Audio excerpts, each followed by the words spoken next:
Hello, it's Joe Simhart here on October 16th.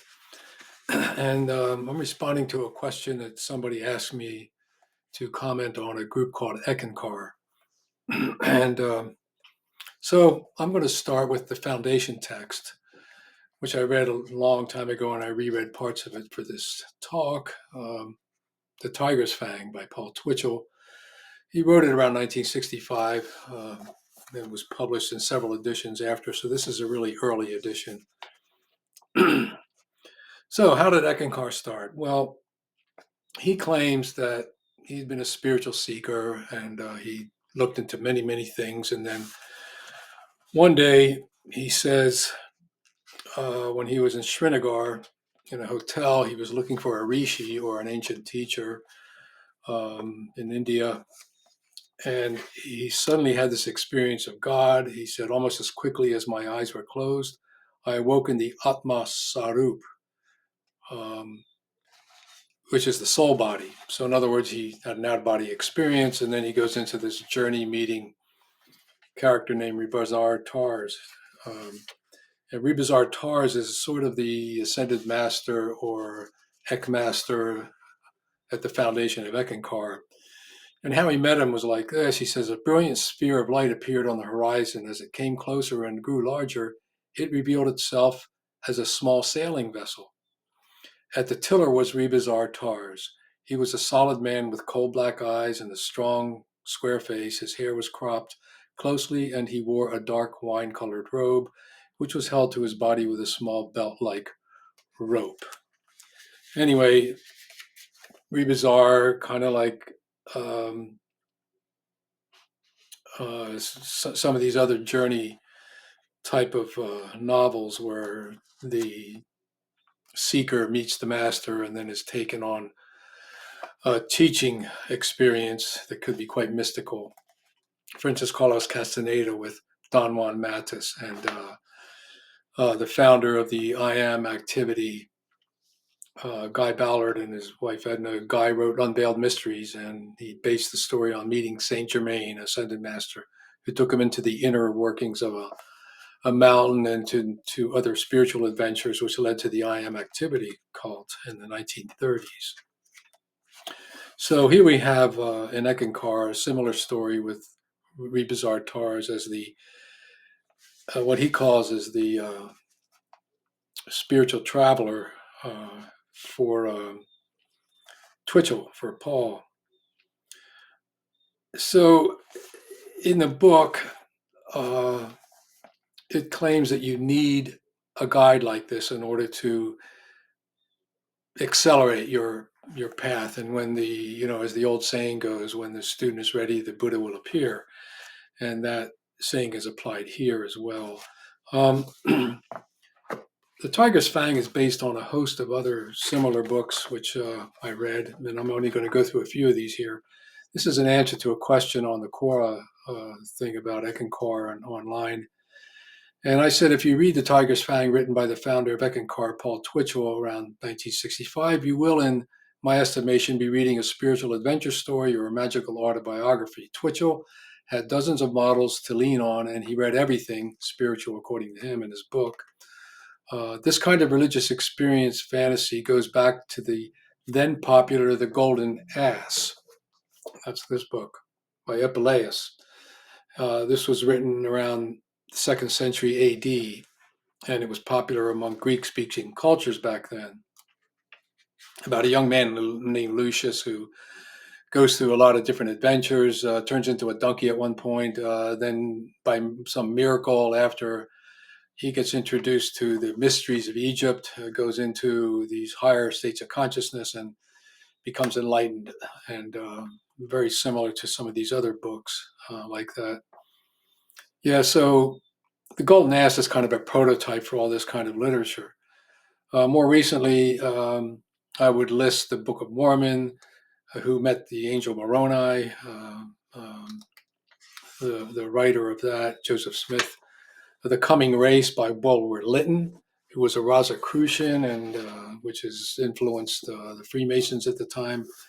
This is The Coming Race, and here's the title. And this is a story of supposedly a real story of someone meeting someone who takes him into the bowels of the earth and meets this futuristic race which can control an energy called vril, V-R-I-L, similar to the Ek energy.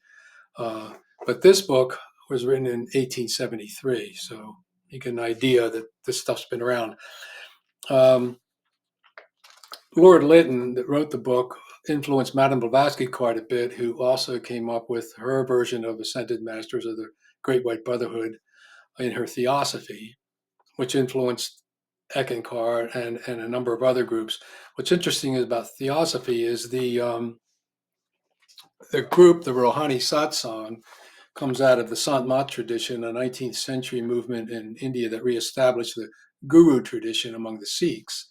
The Sikhs for 500 years got rid of the idea of the Guru. The Guru to them is the book, the Adi Granth. But this new group, and this book came out in 1969 called The Path. It's about Sant Mat and its gurus.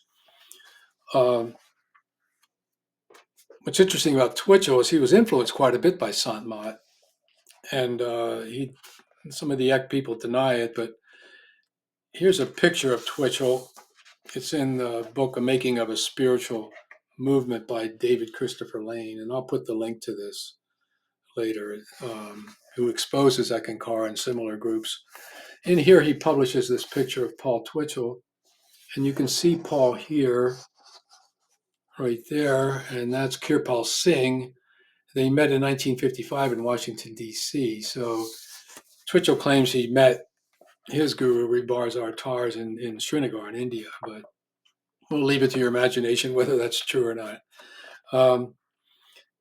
So he was a kind of a seeker who believed in that kind of thing, of soul travel. Early on in his life, apparently his father taught people to go into self-hypnosis and go into dissociation, or apparently travel from their soul. So his family, according to him, already taught him this idea when he was very young, and he played with it all his life, and he put together his own program called Ek Onkar later on. Some of the other books that you can look at, Lost Horizon by James Hilton, written in 1933. In that case, unlike Ribars Artars, who's 500 years old, and Twitchell's version of a master, in Lost Horizon, they meet an old Tibetan master who was 250 years old in Shangri-La. Then there was Baird Spalding, in 1929, wrote the Teachings of the Masters of the Far East. Similar stories as Guy Ballard and Twitchell wrote. So, and I mentioned Carlos Castaneda with his fictional sorcerer Don Juan Matus, was very popular in the 60s and 70s and 80s among seekers in the West especially. So, and I end my note here by saying that a lot of these ideas in these books that I mentioned are reiterated forms of Sant Mat, Theosophy, Gnosticism, and Hermeticism. Now, if you're attracted to that kind of thing, you might be attracted to Eckankar. But so let me look at the tiger's fang for a little bit here. I don't want to stretch this out too long. One of the things that he talks about in here is the so-called law, or the will of God that you learn through chanting Hu, which is HU, the main mantra of the Eckankar group.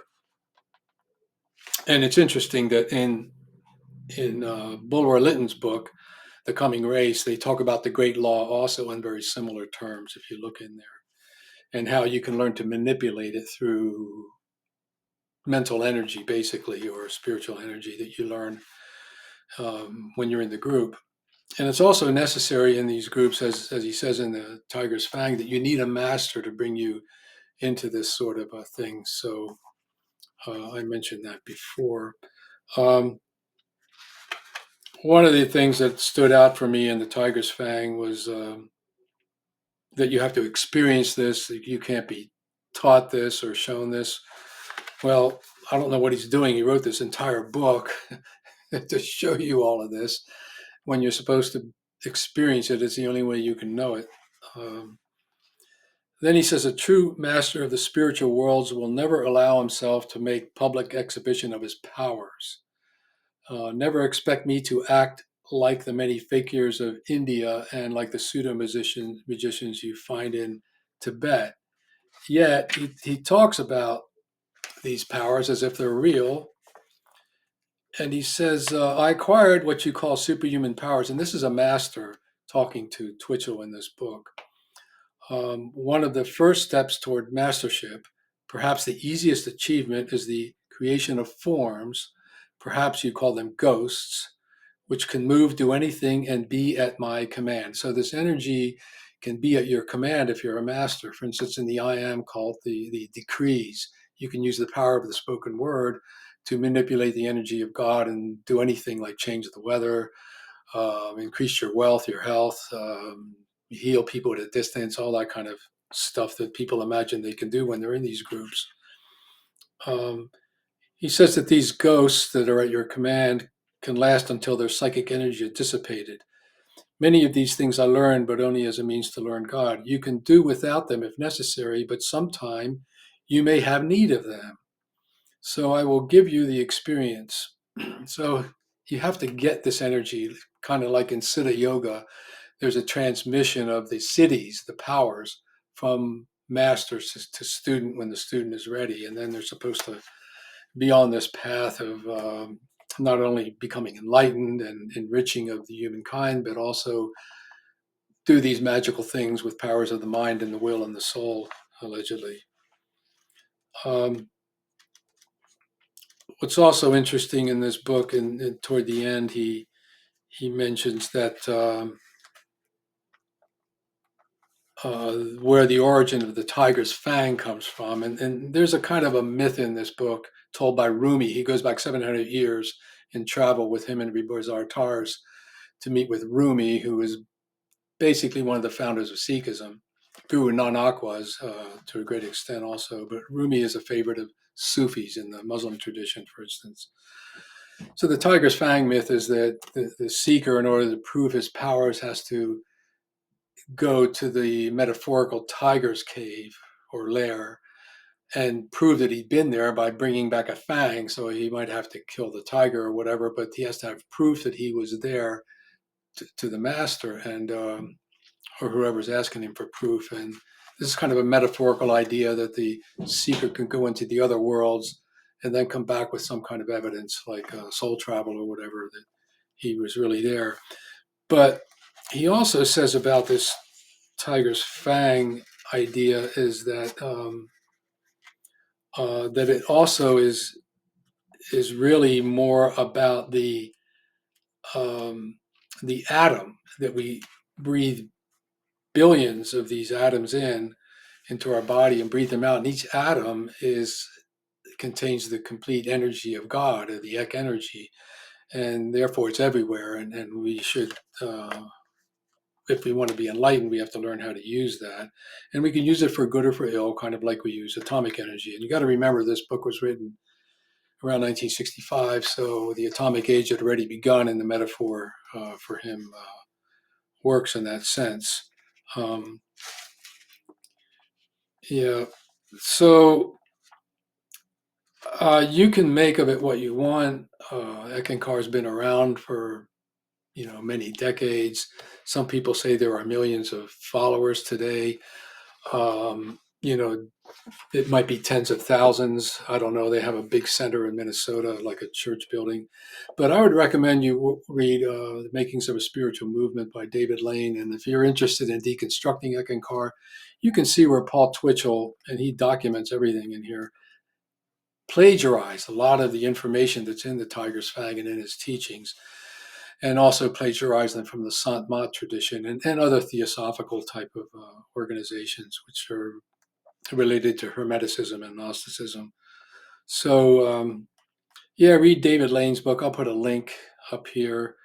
It'll help you to become a little more critical about who Paul Twitchell was and about where he got his information. So let me give you an example here. If I can find one quickly. He borrows some stuff from L. Ron Hubbard from Scientology, for instance. Hubbard was trying to get people out of their body with his HCA courses, but frankly, he was failing badly. When I was a staff member, occasions came up that I was asked to help some member of the graduating class to get a reality on out of body experience. This is Twitchell talking. Hubbard would never acknowledge this ability of mine, and after leaving him, I did a lot of experimenting. So he was influenced by Scientology to some extent. And